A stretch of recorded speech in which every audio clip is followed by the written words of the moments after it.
Yo, what's up mga papi? Magandang umaga. Napakatagal kong hindi nakakapag-vlog. So, today, i-unbox natin yung binili ni Jenny sa akin na table. Yung table na to is not an ordinary table kasi ito is na-adjust pababa, pataas. Tinawag siyang ergonomic adjustable height desk. Susundan talaga nito yung level or height na bagay talaga sa isang tao. So, kung anong height mo, kung anong size mo, i-google nyo na lang. Magandang panoorin nyo to if yun nga, nagbabala kayo. Para makita nyo mismo yung mga boxes. So, ayan. 1.4 by 700. Wala na daw. Yun na daw yung pinakamalaki. And then, ito naman, yung medyo malaki dyan, yan yung frame. And ito yung maliit naman is yan yung cable management tray. Binili namin yung table sa Shopee. May mas available sila kaysa kay Lazada eh. So, kung bibili kayo ng Flexispot, sa Shopee na lang kayo bumili. Mas maraming available na products, mas kumpleto. Bawal siyang pagsabay-sabay ng shipping kasi sobrang laki niya. So, i-unbox na natin. Let's go.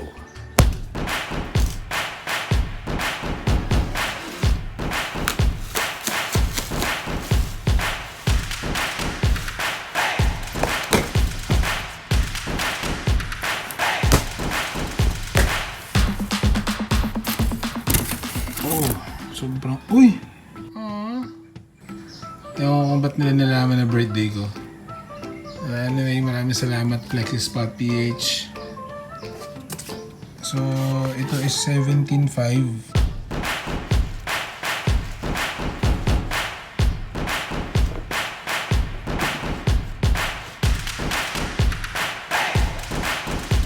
Ayan, kasama naman siyang manual guys.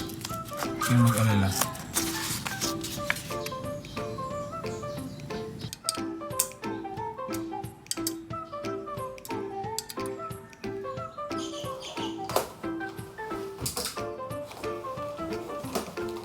$1.4 by 700. So, 14 kilograms.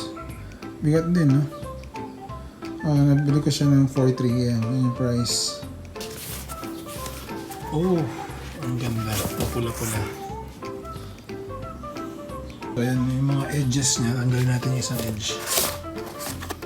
Ayan, parang support dun sa mga edge. Sobrang solid. Maganda na rin talaga dito ako bumili sa Flexispot kasi may pre-drilled na siya. So guys, tip lang ano. So pag nakakita kayo ng ganito, ito pala yung adapter arm. So ito yung adapter para parang power supply niya. Angatin mo lang ng konti itong ano habang hindi pa naka-frame, hindi pa naka-screw yung tabletop niya. Ilang konti tapos salpak mo lang na ganun.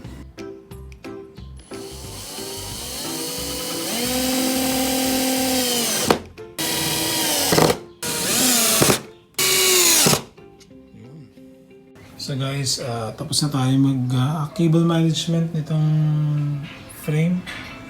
Nakabit na natin sa tabletop. Yan, na-fix na natin. May mga dyan. Pero syempre dahil lalagyan ko siya ng computer. Papatong ko dito yung computer ko. Kailangan natin ng cable management tray. So ito na nga yun, nabuksan ko na. So nakahiwalay ito, binili ko separately. Ayan, ito, 1.5.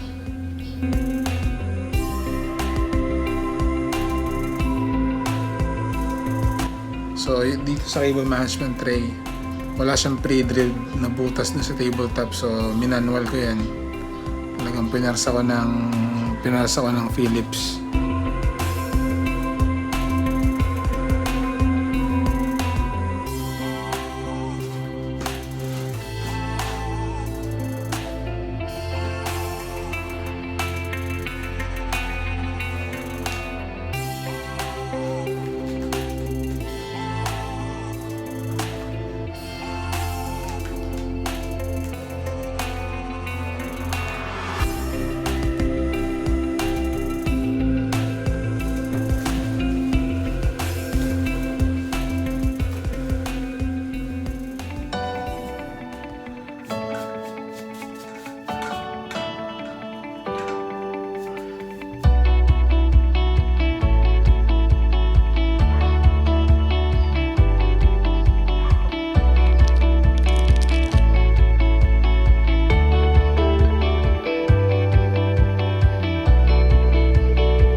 So, ito yung mga manual buttons.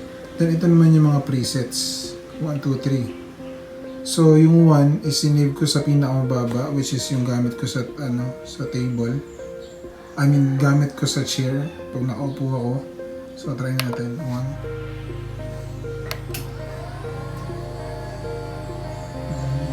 Siya.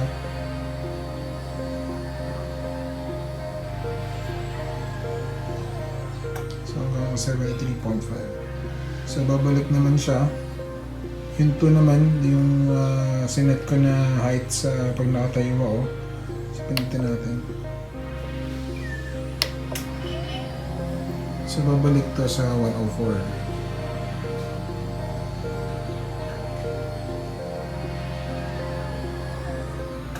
Yan o.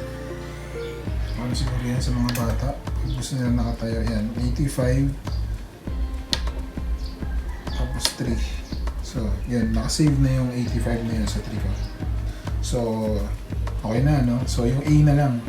Yung A is yung alert button siya. Which is pwede kang mag-set kung ilang minutes mag-a-alert. Yan. Pag click mo yung A, naka-on na siya. Yan, on. Sa lalabas dito kung ilang minutes mag-a-alarm, mag-a-alert sa'yo. So, ibig sabihin, pag sinet mo to ng 20 minutes, after 20 minutes tutunog siya, i-remind ka niya na tumayo ka or kaya umupo ka. Every 20 minutes mag-a-alarm, tutunog yan. Pero hindi automatic gagalaw.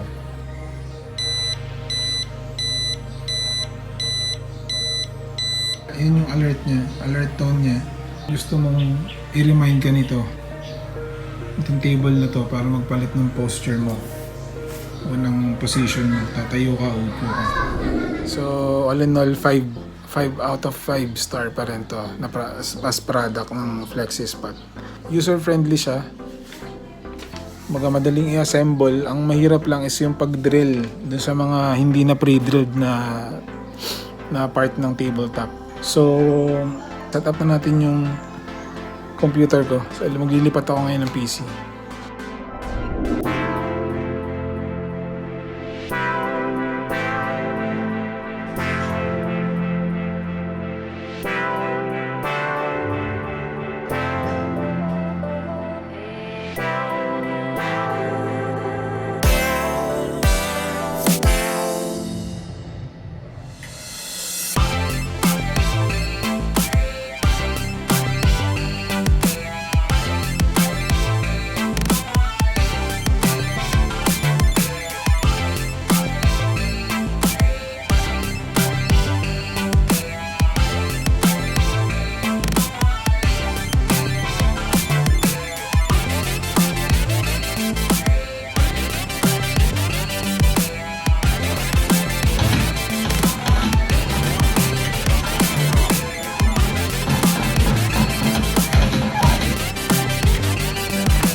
So yun guys, andito tayo sa ilalim nung nung desk ko. And may mga gusto lang akong sabihin para makatulong sa inyo, no? Pag nag-assemble kayo, pag bumili kayo nito and nag-assemble kayo.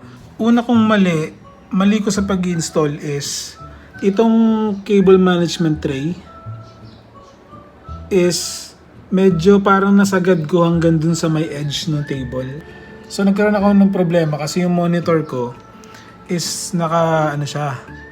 naka-mount lang siya na yung naka-clip lang. Ayun makikita nyo na hindi ko sure kung anong tawag eh. Ayun yung mga naka-clip lang. Ito, yan. Ganito lang yung mga monitors ko. So hindi ko naalala, nakaganon nga pala yung monitor ko. So tumama siya. So nangyari, inusog ko pa ulit tong cable management tray papunta dito. Kung nakamount din ang mga monitors nyo at medyo ilagay nyo sa may bandang gitna, medyo ipasok nyo ng konti, tapos bigyan nyo kahit mga 2 inches o 3 inches na space dito sa edge. Ayan, make sure yung mga cables nyo is mahaba, like yung mga HDMI, kasi kung ganitong setup nyo na nakahiwala yung system unit dun sa mismong monitor mo. Kailangan mahaba yung HDMI dahil hindi aabot. All in all, sobrang happy ako dito sa table ko, sa binili namin ni Jenny. So, pa-birthday niya to sa akin. And yun nga, yung pinakang benefit nito is syempre makakatayo-tayo ka, hindi ka forced na nakaupo lang. So, yun lang guys, maraming salamat sa panonood. Make sure na naka-like and subscribe kayo dito sa channel ko, Paul's World. So, maraming salamat sa panonood. Kita-kits tayo ulit sa next vlog. Peace.